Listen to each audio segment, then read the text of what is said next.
For now, you have an install capacity of 9,000 for the Yes. Bolero Duo. In this festive season, are you likely to hit peak capacity?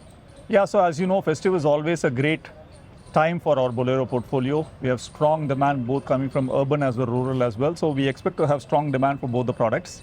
Our intent with the new launches is to have a product which is very contemporary and keeping up with the times while holding on to the true DNA of what the vehicles. From these, what it also looks at, you are trying to ride the premiumization wave by adding more features, catering to the aspirations of the customers in this category also. Yeah. But certain things like, let's say, the side-facing seats and the airbags, 2 airbags only, those remain constant.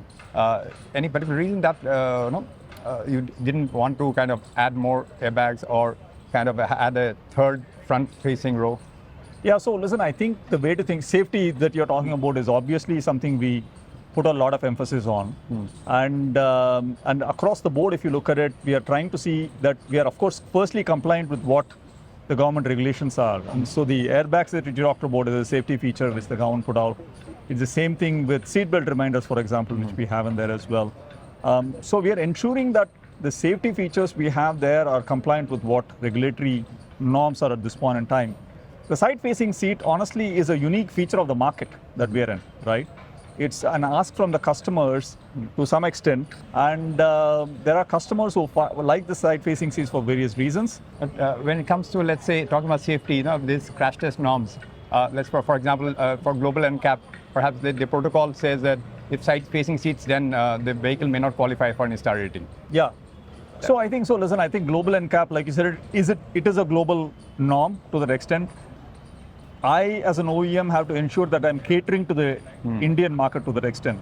So if there's a customer need which is there, and I'm compliant to whatever the regulations are in the market, I think I'll make sure that I'm catering to the market because this is the market we're playing in.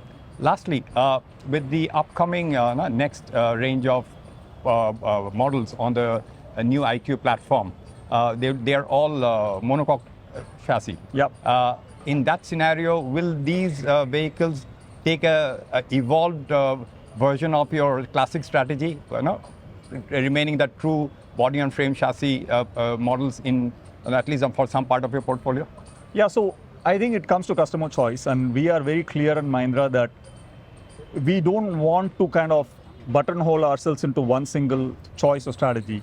We want to make sure the customer has different customer choices, and to us, body on frame is a choice customers like to have, and will continue to be betting on body on frame as an option beyond monocoque.